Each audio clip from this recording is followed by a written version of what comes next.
It's not nice to eavesdrop, but it's fun. So let's check in on the comedy of errors at the Baxters. On the little things in life. Brought to you by Loving Care Color Lotion from Clairol.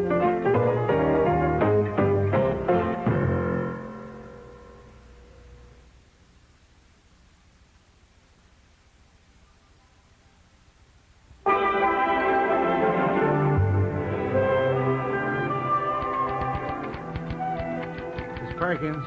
Yes, Mr. Baxter? Did you try calling Mrs. Baxter again? Oh, yes, Mr. Baxter, but the line's still busy. I've been trying every 5 minutes. Perhaps the phone's off the hook. I doubt that. Would you try again right now, please? Oh, surely. I want to talk to my wife before I leave for that meeting. Perhaps there's something wrong with the line or the phone. There's nothing wrong with our phone except that my wife is always on it. I'm afraid it's still busy. I was wondering, Mr. Baxter, if I might leave a little bit early today. I'm meeting my fiancé.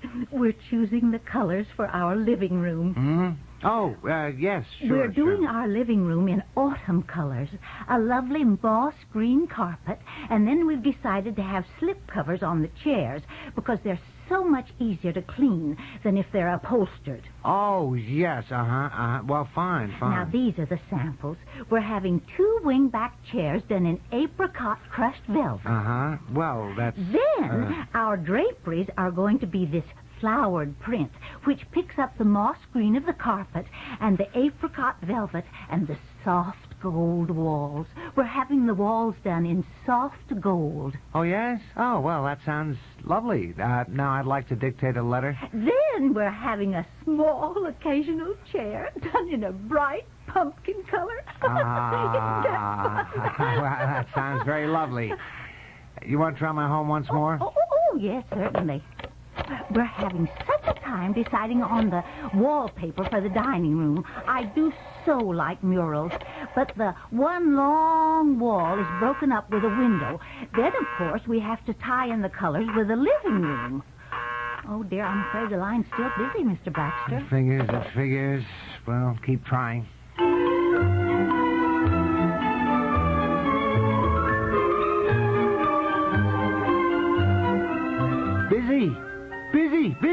Busy for 1 hour, 2 hours. I was on the phone. I know you're on the phone. You're always on the phone. No, I'm not always on the phone. Sometimes I'm cleaning, washing your clothes, doing things like that.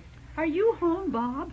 Oh, I better get my corn muffins in the oven. Aunt Maggie, we really don't need corn muffins. Well, I mean, Bob and I are putting on so much weight with all your wonderful cooking. I like to do it for you. Miss Perkins tried to phone here every 5 minutes for at least 2 hours, and all she got was a busy signal. Buzz, buzz, buzz. Oh, goodness, such a cross patch.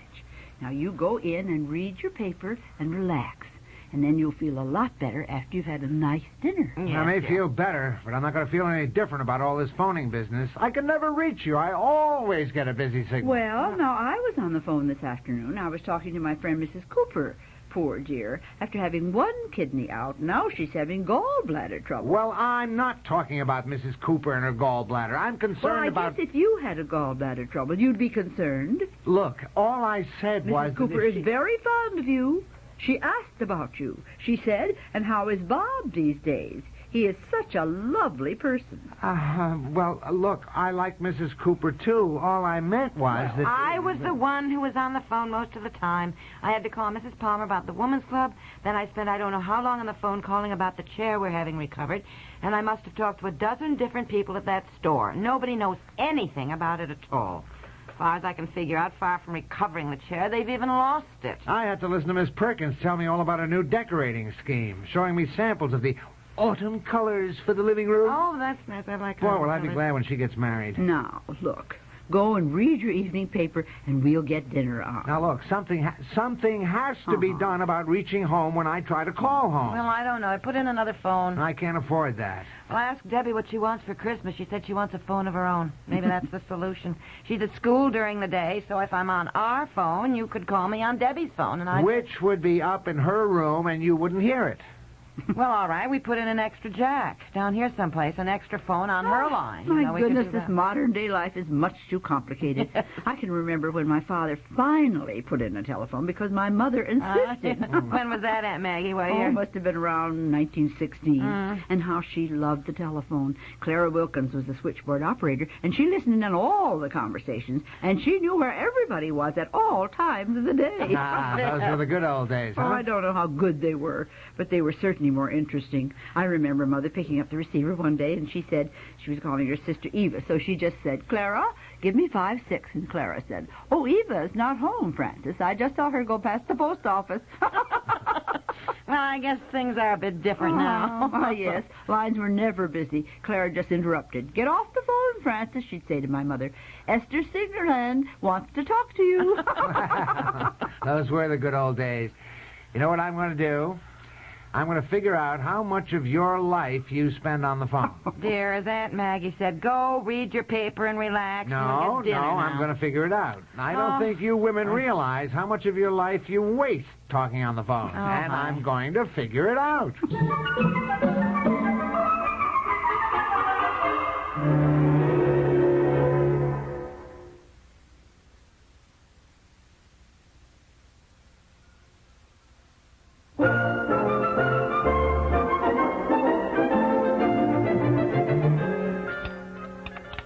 Could we just eat dinner, dear, and not cope with your statistics? Yes, eat the muffins before they're cold. Here, put your paper and pencil away. Bob, dear, now. Where is Debbie? Oh, she said to go ahead and eat. She's working on some project which needs gluing, and she has to hold things while they dry. She'll be down. Now. Honey, could we eat, please? Eat. I just want to show you something. Now, let us say that you talk on the phone 1 hour a day, and that's minimum. The lamb stew is delicious, dear. Oh, thank you, Aunt Maggie. I love lamb. Minimum 1 hour a day. Oh, honey. And with 365 days in the year, that means 365 hours a year. And that, divided by 24 hours a day, means that you spend a total of 15 days a year on the phone. 15 days every year on the phone. How do you get that? I just told you. Lamb stew is your favorite. Why don't you eat it? I will. But do you realize the significance of that? Mm-hmm. If you spend 15 days of your life every year on the phone, that means if you live to be 90, 15 times 90 is 1,350 days you will have spent on the telephone. So I talk on the telephone, but if you're figuring that I may live to be 90, I certainly wasn't talking an hour a day on the phone when I was 3 years old. Hardly. Oh, no, okay. When did you start gabbing on the phone? Oh, about the age of 15, I guess. Aunt Maggie, would you pass the mint jelly, please? Oh, yes, dear. My, the Thank stew you. is so good. Why don't you eat? I will. Okay, so I subtract 15 years, making it 75 years. So, if you live to be 75 years old and talk on the phone 1 hour a day, which, as I said, is the minimum, you will then have spent, 15 times 75. Aunt Maggie and I have 40. spent all day, well, not all day, but a good part of the day, fixing this lamb stew, and you just sit there. Really, Okay, honey, let's it's put it getting this cold. way. You spend 2 years of your life every 50 years on the phone. 2 years. 2 years. So? So? Doesn't that appall you? No. In fact, I don't think you even figured it out. Let me have your paper and pencil. Nobody is eating my corn muffins, which will certainly be cold. Just a minute, Aunt Magna. Now, let's see. Say I started talking on the phone at the age of 15, subtract that from 90, leaving 75.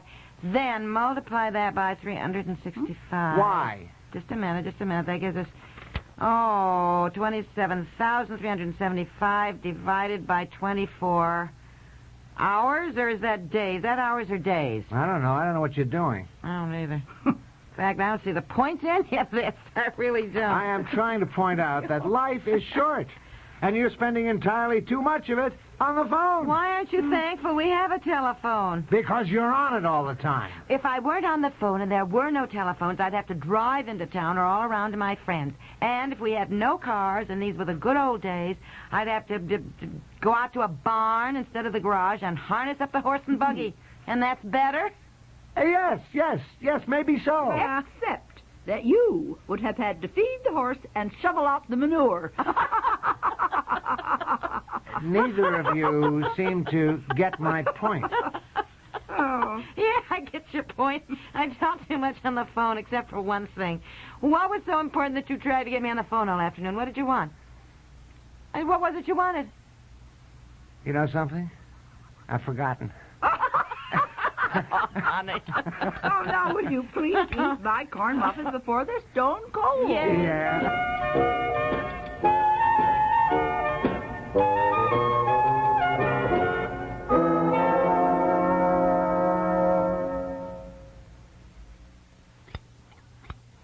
Hi, I'm trimming my little girl's hair. Mine was the same beautiful chestnut color once, before the grays started sneaking in. But I discovered Loving Care color lotion from Clairol. It covered my grays without changing my natural color. And it has no peroxide. Loving Care made my hair shinier and softer, too. Our hair looks almost alike now. Except mine has no bubble gum in it. Loving Care color lotion from Clairol. It's good for your hair. Uncle Thaddeus, can I ask you something? Don't ask for money. It's this cold, Unc. Nephew, you need 4-way nasal spray. Will it help? Use as directed, 4-way provides the fastest decongestant relief possible for stuffy noses and sinuses. Unc, that's a blast. Is it expensive? 4-way costs a darn sight less than the leading brand. You can't buy faster relief at any price. I'm gonna get some 4-way. Maybe you've got a nose for business after all.